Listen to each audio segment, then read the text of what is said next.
she is. Hey. We're inside the lemonade stand tonight, y'all. First of all, I just want to say welcome to the show.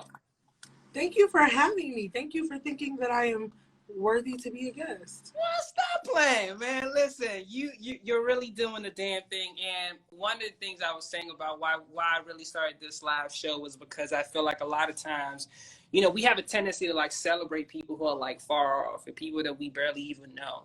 But I feel like there's a lot of people in our circle, a lot of people who are doing amazing things and superstars like yourself, you know, who are just making moves. And I just feel like it's time for us to celebrate those that we have in our midst. And that's really what the show is about. You know what I'm saying? People that we went to school with, people that we knew, people that we was in class with, who are actually in the business doing it, because I feel like it hits different when you can see somebody that you know, to actually make it. And I think it just has a different impact than when it's coming from someone who's far. So how you doing? How's everything going with you though? I mean, listen, I'm trying to survive 2020 like everyone else. I feel like around every corner there is like something new. So I'm just trying to survive 2020. How are you? I'm good. Listen, it's a lot to celebrate. We're going to talk about that down the line. But first up, I just wanted you, for those of you who don't know, she is a radio host. She's a businesswoman as well. Has a lot of things going for her at this time. And I have seen Leah, like, because a lot of times you see people, you see the glow up. You see the spotlight, you see what's going on this side, but you don't really see the work that goes in. You don't see the sleepless nights. You don't see the midnights. You don't see the times when you feel like giving up, and really just the struggle and the challenge of coming up. People don't see that all the time. So if you could just talk to us about your journey, your process so far, because a lot of people don't even know even how you got started in the business. If you could just touch on that briefly. Woo. Okay. Briefly, right? So I went to Howard University. I joined like all the media organizations I could, which was Spotlight Network and WHBC, and those were kind of like the foundations of my journey and like really getting my planted feet in this industry. And then from those, after graduating, I went to WJLA News, and I was a producer there for 3 years.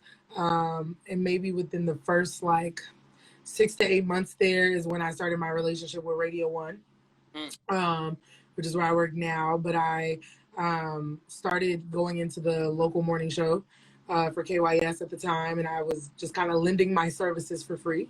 And so did that while I had a full-time job. And then I was able to that's where Leah's Lemonade was born, because they were like, we need a comedic segment. And so I was like, I don't even know what that means, but sure, I'll try my best to do that. And so I did that for some time. Then there was like a management shift, and then I was off the radio for a little bit, still working in TV. Then finally got maybe like a year later, became a board op. Was board op for a long time. Yeah. Then I became a producer of a show, and then I was on that show for about a year.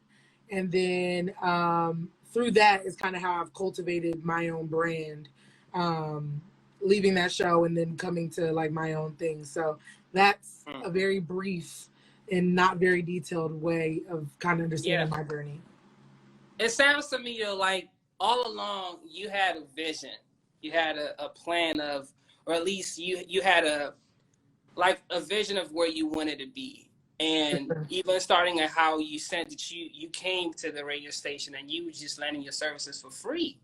You know what I mean? How you came in and where you're at right now. It seems to me like you had a vision, but it wasn't necessarily a conventional path, if you will. And I want you to speak on how important that is, because I know that a lot of your followers and my followers are young people, college people as well. And just even understanding the nature of the business, because a lot of people feel like you can come out of school, you went to Howard or whatever school you're going to, and once you graduate, it's going to be this job that you get. It's just waiting for you. But that's not always the reality. And I want you to speak to how important to understand that coming out of school and knowing that it's not always going to be a conventional path. And sometimes you're going to have to, in your case, I know, like even you were talking about juggling 2 jobs at the time, and times when you were sleep deprived, and times when you had to leave the radio station and come back the next morning. And so if you could just speak to how important that is, because I think that's the part of this business that a lot of people don't see. Yeah, well, I think that, you know, ultimately, I don't think there's a conventional way to do anything. Like, I don't think if you talk to anybody in the spotlight or anybody who's made it, I don't think they've got to where they are without any opposition. And I'm the same. You know, for me, I worked at 1.4 jobs in order to pay my bills, but also pursue what I wanted to do. So, you know, it's not conventional, but I always tell everyone that, like, you really, I think to make it in this industry, you really have to believe that, like, and this is my own thing, so I know everybody's not religious, but I just feel like what God has for you is for you. And I think that has really stemmed my journey and, like, why I've been okay sometimes. And don't get me wrong, it don't feel good. Not getting no sleep, working 1,000 jobs, feeling like you getting shitted on. That's not, you know, realistically fun. So I'm not about to sit up here and make it seem like I went through with a smile. Hell, I still struggle with that.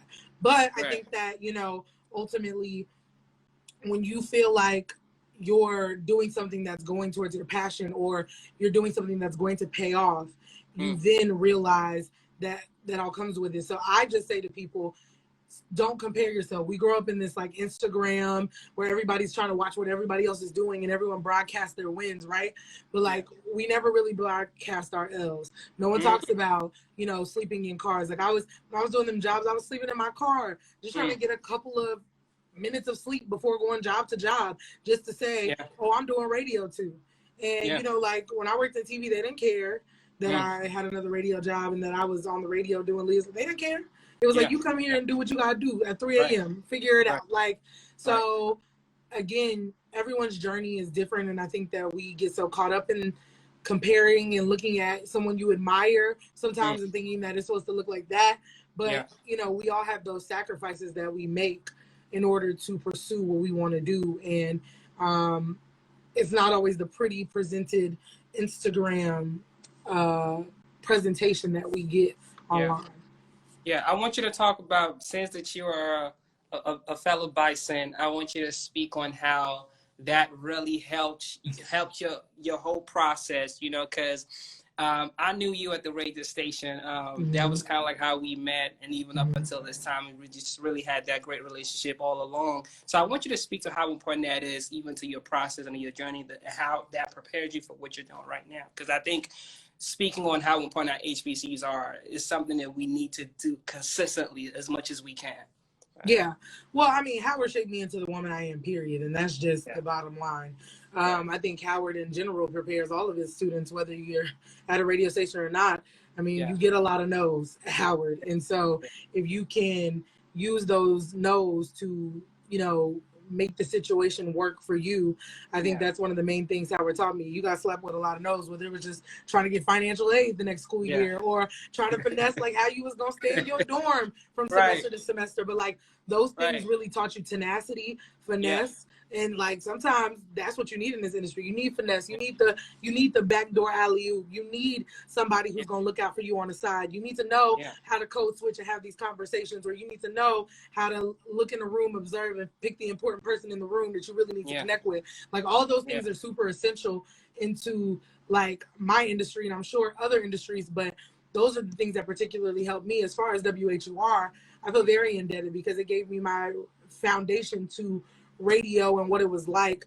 And it also helped me see how, like, other radio companies operate, because now working for Radio 1, HUR and Radio 1 run totally separate. The dynamics are completely different. So I was glad that I was able to get such a hands-on experience, because I know a lot of other HBCUs can't even relate to that, like having a real radio station that's broadcasting in the top 10 market that allows students to come in and learn and sit and, you know, really be championed by the people who work there. So that was, you know, I'm indebted to the staff at HUR for embracing me and letting me come in as a student and do that. Yeah, absolutely. Now, apart from, like, what you do on radio, and in TV, you recently launched a business venture, and I want you to talk about that very briefly for people who don't know, because I saw the whole process and you posting everything, and I want you to talk about that and what we're doing with that right now. Oh, you mean my shirts? Yeah, absolutely. Oh, It's the melanin for me, man. Yeah, it's the melanin for me. Well, no, I'm gonna be real with you. Right. I I think sometimes when we think of like the word creative, since it's such like a buzzword, people are always everyone's a creative, right? Yeah. I used to always be very intimidated by that word because I used to feel like my creativity wasn't conventional, like it wasn't art, like so it wasn't like tangible in that way. But you know, the more I grow and the more I learn about myself, like I just get random ideas, and I'm sure Lysious, you working with me in the past have just seen sometimes where I'm like, oh, that'll be funny, or just do this part. This part will be, and that creativity, you know, is kind of what gets me going with a lot of my stuff. And so one day I was literally like, before the pandemic, right before the pandemic happened, I was like, I had tried the t-shirt venue before with my lemonade shirts, and I had realized like the success of that wasn't necessarily as good as I would have hoped because it was a niche. And I was like, I feel like if I put out a shirt that more people would want to wear, like I think I can really make I can make a product that people will want. And so, you know, at that time everybody would say it's the da-da-da for me, it's the da-da-da for me, it's the hair for me, it's the makeup for me, whatever it was for me. And you know, at right around that time it was a lot of civil unrest with George Floyd. And so I was like, in my mind, I was like, if I can think of something that has to do with blackness, but also, you know, mends my pop culture together, I think I could really find something that, you know, would really sell. And so that's where It's the Melanin for me was born. And, you know, it did really well when I first, you know, put my shirts out there. I got a lot of support. I think, you know, again, I think it was like opportunity meets, you know, past experience meets creativity. And that's just kind of how it all came together. Yeah. So where can people buy the shirts though right now? Where... Oh yes, y'all can go to leahahenry.com/shop. Okay, y'all can get them. It's the Melanin for me shirts. Period. Okay. Let's talk about. I always ask people this question. You know, a lot of us who are in this business, I think that it's important to always have, you know, as much as you can't always know what tomorrow will be, but it's important to always have foresight. You know what I mean, and to try as much as you can to plan ahead. And I always ask people, where do you see yourself? Where do you see your brand, you know, Leah's Lemonade and everything that you do? Where do you see it in the next 5 years? Oh, that's a hard question. I mean, you know, it's funny because I really did not think that Leah's Lemonade would grow the legs that it did. When I created Leah's Lemonade, it was because someone had asked me to, you know, do a feature on the radio, and Leah's Lemonade was what I came up with. And then once I left that morning show, I felt like it was something that I could still do. But like, I never expected for it to grow the way it did. I never expected it to be like the core of my brand. Like people will literally come up to me and be like, Leah's Lemonade. And I'm like, my name is Leah Henry. You know what I mean? Right. It's a my last name is not Lemonade. Right. And I remember talking to some older seasoned radio personalities, and I was like, I don't know when I'll ever be able to drop the Lemonade thing because, and then they were like, when you create a brand that people recognize, you don't drop it. I was about to say that. You don't do that. You can't drop it. You know, it was like, I was just like, but my name is not Leah's Lemonade. Like, that's what people would call me. So, you know, all that being said is, this brand grew legs that I was never expecting it to ever grow. I never thought, you know, that Leah's Lemonade, which is an entertainment segment now, would be featured on Real Housewives of Potomac, and they running it so damn much. I feel like I deserve a check. Yeah.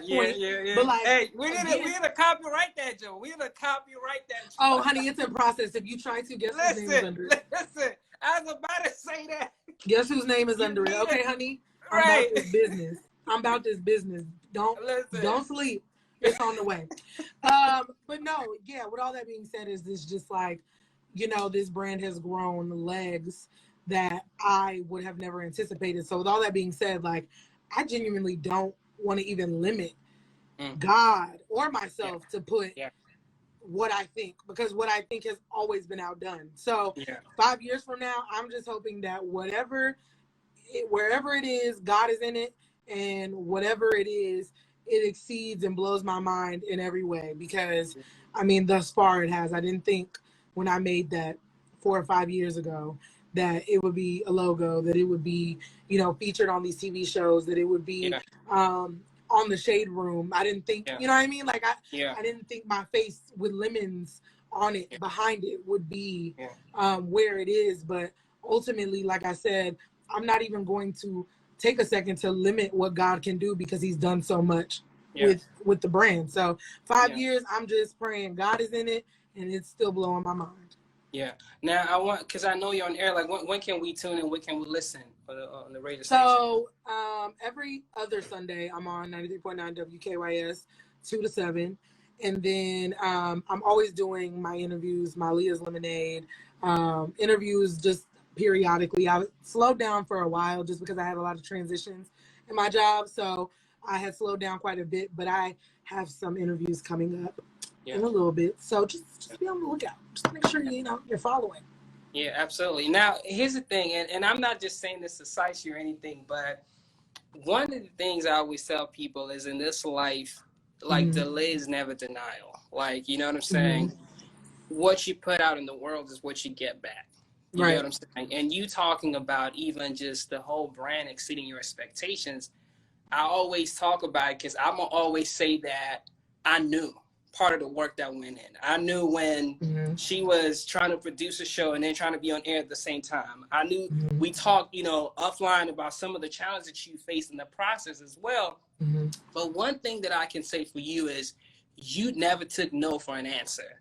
And you always figured it out one way or another. You kept going. You kept going. You kept going. And that's why I talked about having this clear vision of what you wanted, because I think that's important. And before I let you go, if you could just share with us, for that young woman who's listening right now, just top 5 lessons that you've learned so far in the business that has helped you and it's going to help somebody else that's coming up. Top 5.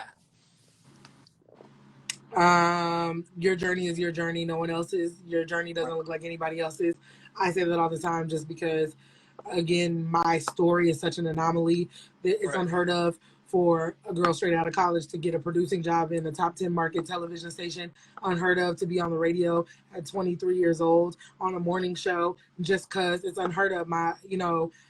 So my story is by God, and so I can't model it after anybody else's because it's not like anybody else's. Top 5. I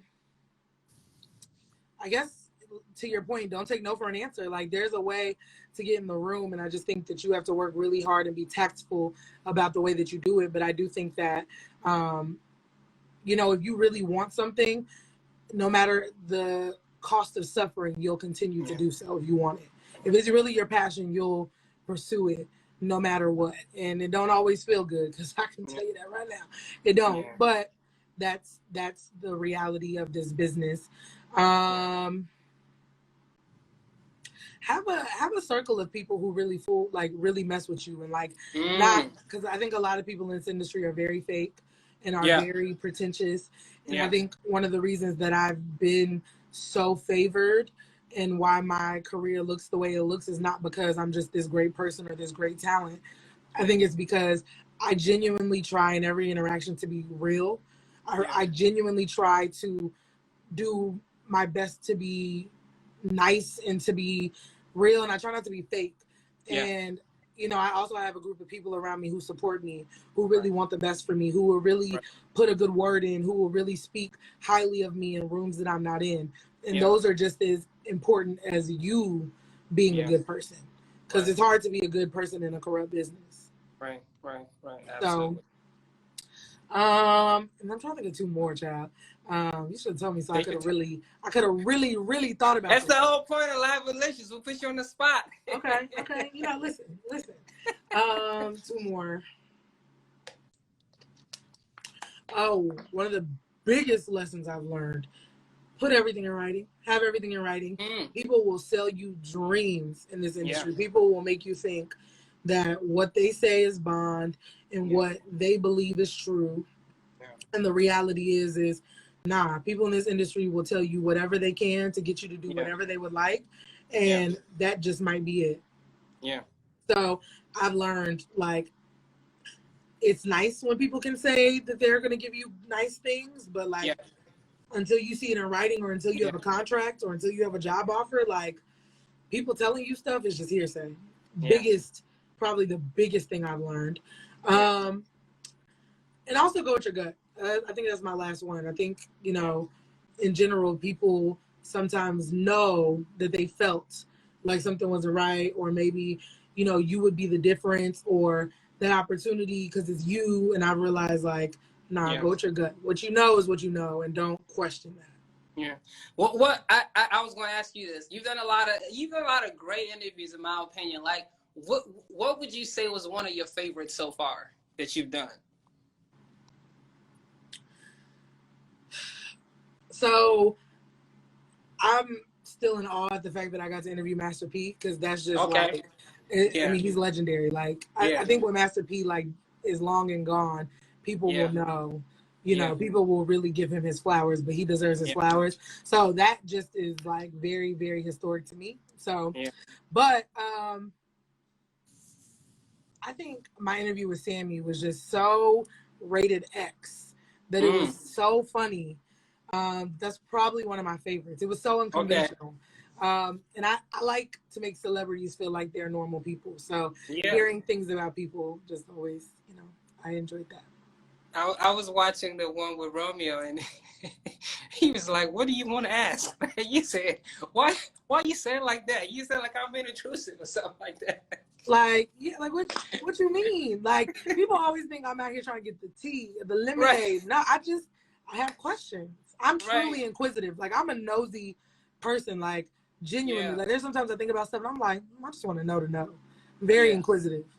Yeah, and I think that speaks to your style of interview as well too. Just like you said, just making people feel comfortable, because that's what you said even with the T.I. interview. It was really that, you know, and it's just, I think, as long as you can do that, I feel like a lot of people want to feel at home when they're like on these interviews, and not to feel like, you know, I'm watching what I say or that sort of thing. We could just have a conversation. So I think that's the beauty of it.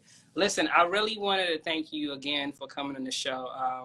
And like I said, this is part of what I want to do with this is to bring people who are really doing the damn thing in our circle, people that we know are going somewhere, most definitely. I believe so much in the beauty of relationships and recognizing and celebrating people, you know, while you can, and with whatever platform that you have. And so, and I know that you're going to keep going higher and keep making moves. And so, always rooting for you, always supporting you, you know, so you know that, and whatever you need, of course, I'm a call and text message away. That's always going to be there. And also want to say congrats, because you was part of the recent DMB 30 under 30. That I saw that was I was on the buzzing list. Somebody thought I was buzzing. How about that? How about that? How about that? Why you say it like How about that? Somebody thought I was buzzing. But that was huge. That was a huge accomplishment. I thought it was a huge accomplishment. I was like, no.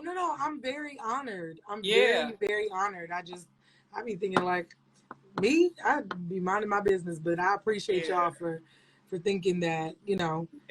I'm somebody buzzing, child. Somebody just dropped the star. See, somebody just dropped the star. Hey, Alex. He went to Howard too.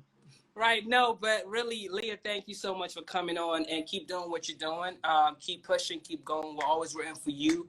That's real. So really appreciate you taking time to stop by the show and sharing with us, you know, and that's really what it's about for me, because you know, people just don't know what goes into the business and the process of becoming. And I think one of the things, even I see this doing more with more people in the next couple of months and bringing more people on, is let's pull back the curtains. Let's talk about the things that people don't know. Let's talk about the challenges. Let's talk about the fact that it's always two stages in life. There's a preparation stage and a presentation stage. And a lot of people see what happens in the presentation stage, you know, the award show. That's what they see. No one sees backstage. No one sees rehearsals. No one sees all of that. And part of what I wanted to do with this show is people like yourself, and they say, hey, listen, if I can do it, you can do it. You know what I'm saying? If God can help me, he can help you. Our journeys may not be the same, but the same God that made a way for me, and there's certain things that I picked up along the way that somebody watching, you know what I'm saying, that's going to help them get to where they need to get to. You know what I'm saying? So, come on.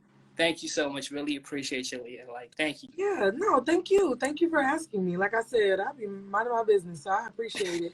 Anybody trying to give a little hoo holla holla. So yeah. All right, Leah. Thank you so much. I will see you later. We'll keep. Yes, thank you. All right, bye. Cool. Bye.